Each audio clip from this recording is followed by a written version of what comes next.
Bila Allah Subhanahu wa Ta'ala dan Muhammad saja mengakui bahwa Isa adalah firman dan roh, kenapa umatnya tidak menyembah Isa Al-Masih sebagai Tuhan dan Juru Selamat dunia?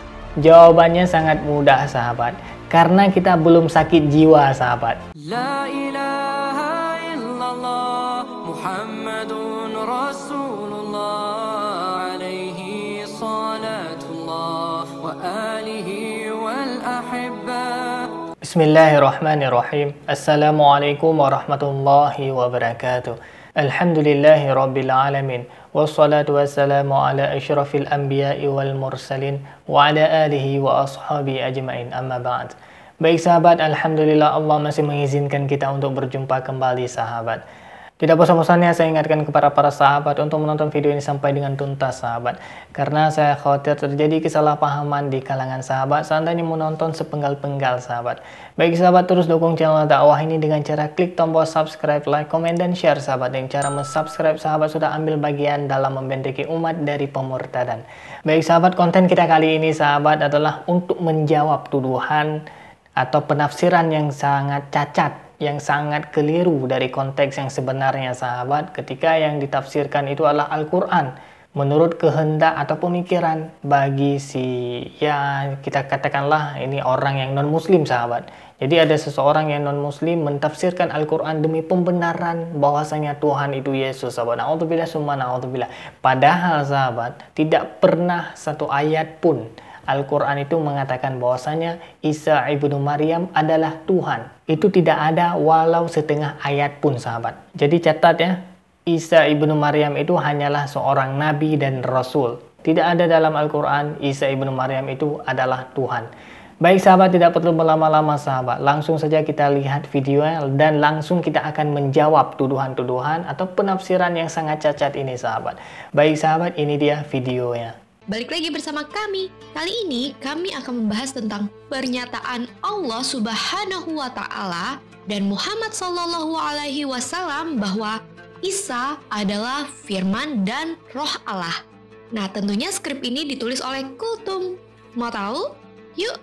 Bila Allah Subhanahu wa Ta'ala dan Muhammad saja mengakui bahwa Isa adalah firman dan roh, kenapa umatnya tidak menyembah Isa Al-Masih sebagai Tuhan dan Juru Selamat dunia? Baik sahabat, mereka yang si pembuat konten ini bertanya, sahabat, kenapa kita tidak menyembah Nabi Isa alaihi salam, sahabat? Jawabannya sangat mudah, sahabat. Karena kita belum sakit jiwa, sahabat. Jadi kita masih waras, masih bisa berpikir yang mana utusan, yang mana pengutus, yang mana makhluk, yang mana khalik. Jadi kita masih paham hal-hal yang dasar itu, sahabat. Mungkinkah seseorang yang membuat mobil akan menyembah mobil? Itu sama sekali hal yang sangat konyol, sahabat. Ketika ada pembuat menyembah yang dibuat. Ini adalah suatu kekonyolan, sahabat. Siapa yang berhak kita sembah? Atau logika mana yang paling benar? Ya tentu saja yang diciptakan menyembah yang menciptakan. Yaitu manusia menyembah Allah. Seandainya mobil itu bisa menyembah, mobil itu wajib menyembah pembuatnya.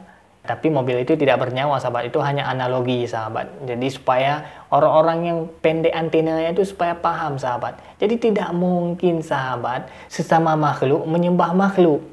Jadi tidak mungkin sesama setan menggoda setan, itu tidak mungkin, sahabat. Alhamdulillah, sahabat. Ini adalah logika yang sangat dasar, sahabat. Jadi jawabannya, sahabat, karena kita umat muslim belum gila atau belum sakit jiwa, sahabat. Kita masih dapat berpikir yang mana makhluk dan yang mana khalik.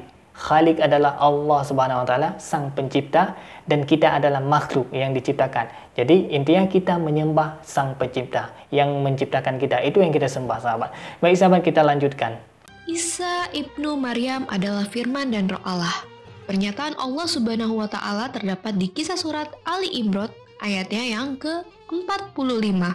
Allah Subhanahu wa Ta'ala berfirman, قالت الملائكة يا مريم إن الله يبشرك بكلمة منه إن الله يبشرك بكلمة منه اسمه المسيح عيسى بن مريم وجيها في الدنيا والآخرة ومن المقربين. Ingatlah ketika para malaikat berkata, "Wahai Maryam, sesungguhnya Allah menyampaikan kabar gembira kepadamu tentang sebuah kalimat atau firman darinya, yaitu seorang putra namanya Al-Masih Isa putra Maryam, seorang terkemuka di dunia dan di akhirat, dan termasuk orang-orang yang didekatkan kepada Allah." Baik sahabat, kita sudah dengarkan ini para umat non-muslim ini, kita tidak sebut agama manapun sahabat, mengambil surah Ali Imran sahabat ayat 45. Dan mereka menjadikan dasar sahabat, mengatakan bahwasanya dalil ini menyebut atau mengindikasikan bahwasanya Nabi Isa itu Tuhan sahabat. Na'udzubillah, summa na'udzubillah sahabat. Padahal sahabat dalam ayat itu sangat jelas sahabat.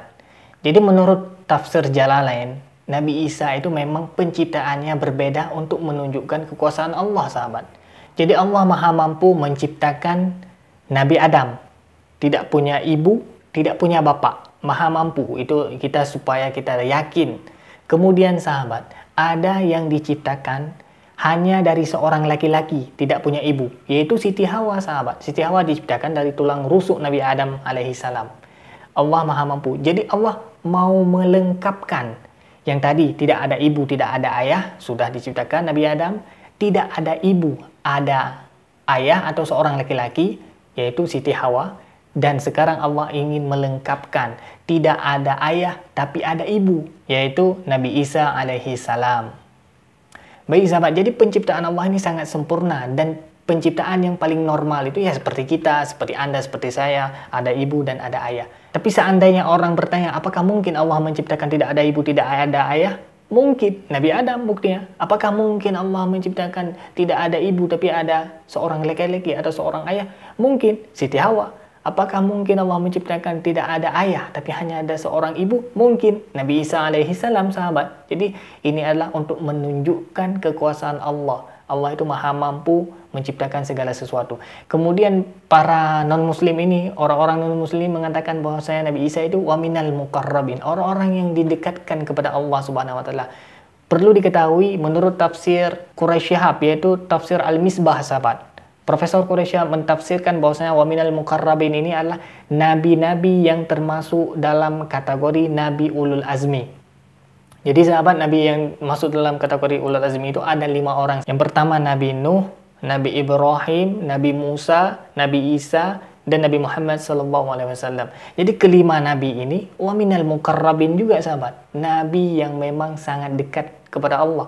Apa itu Nabi ulul azmi? Nabi ulul azmi adalah Nabi yang diberikan keistimewaan khusus, ranking khusus. Ini adalah 5 besar sahabat. Nabi yang sangat luar biasa karena memiliki kesabaran yang sangat besar ketika berdakwah, ketika menyampaikan risalah. Mereka dimusuhi, mereka dikhianati, mereka mau dibunuh sahabat. Na'udzubillah summa na'udzubillah. Ini adalah nabi-nabi yang sangat luar biasa. Dan kami umat muslim, wallahi, beriman kepada semua nabi, tidak hanya yang 5 ini. Allah mengirimkan ke dunia ini 124.000 nabi, dan kami wallahi beriman kepada semuanya. Jadi tidak ada yang kami kafirkan, tidak ada yang kami khianati, dan semua ajarannya insya Allah kami ikuti. Semua aturan-aturan yang memang masih orisinil dalam Alkitab, hampir semuanya kami mengikuti. Seperti berhijab, umat muslim cukup banyak yang berhijab. Seperti Nabi Isa alaihissalam dikatakan bahwasanya umur 8 hari di khitan atau disunat. Kami bersunat. Saya pun disunat sahabat. Tidak mungkin saya tunjukkan kepada sahabat. Baik sahabat, jadi demikianlah. Ini adalah salah konteks penafsiran dari yang pembuat video ini sahabat. Semoga yang pembuat video ini mendapat hidayah. Baik sahabat, kita lanjutkan sahabat. Selain itu teman-teman bisa lihat di kisah surat Al-Anbiya ayatnya ke-91, Allah Subhanahu wa taala berfirman, والتي أحصنت فرجها فنفخنا فيها من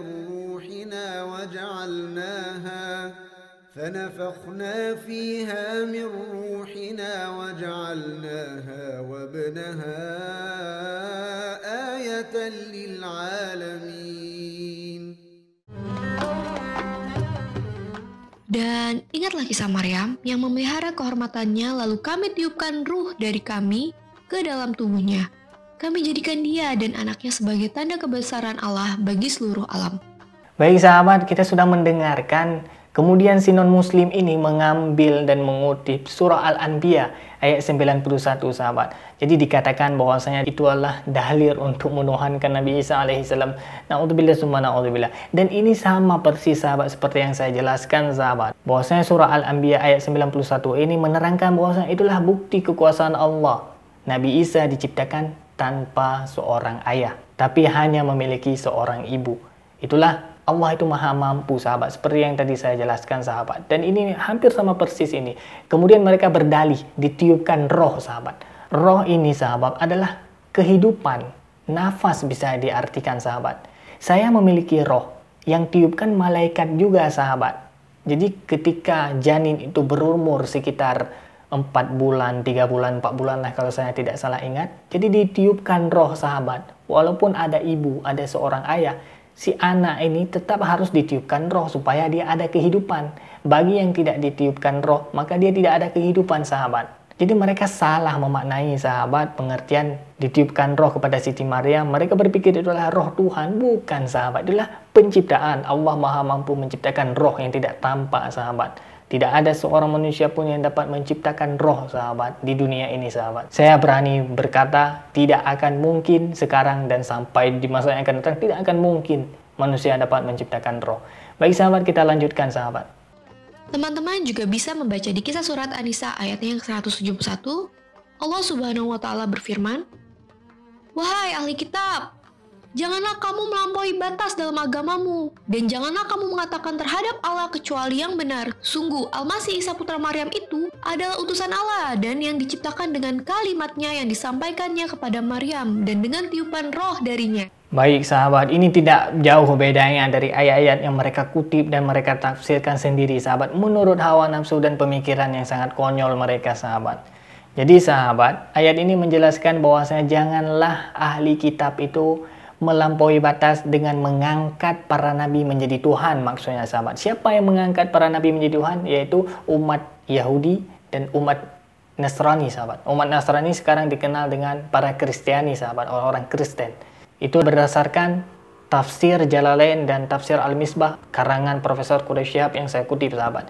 Jadi sahabat, intinya kalau misalkan kita belum bisa menguasai ilmu yang untuk menafsirkan Al-Quran, jangan sekali-kali kita menafsirkan Al-Quran karena kita bisa sesat sahabat, karena kita tidak mampu, karena ilmu kita masih sedikit sahabat.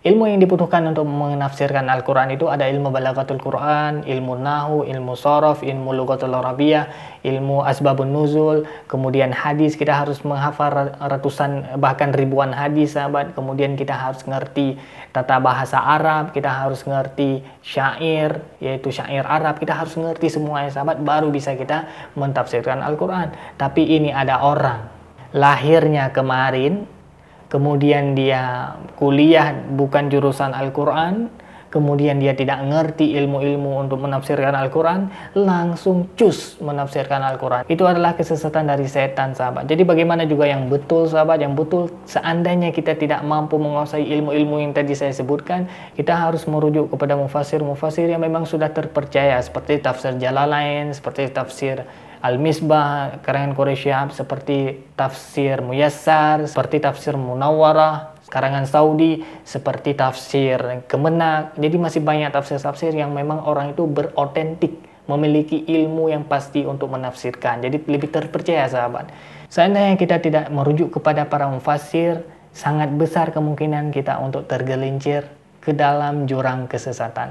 Baik sahabat, hanya ini yang dapat saya sampaikan. Yang baik datangnya dari Allah, yang buruk dari saya pribadi sahabat. Mohon dipermaya maaf. Saya mohon maaf kepada sahabat sekalian dan mohon ampun kepada Allah Subhanahu wa taala. Baik sahabat, terus dukung channel dakwah ini dengan cara klik tombol subscribe, like, komen, dan share sahabat. Dengan cara subscribe, like, komen, dan share sahabat sudah ambil bagian dalam membedakan umat dari pemurtadan.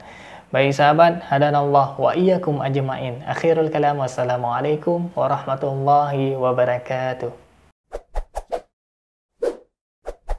La ilaha illallah Muhammadun Rasulullah alaihi salatullah wa alihi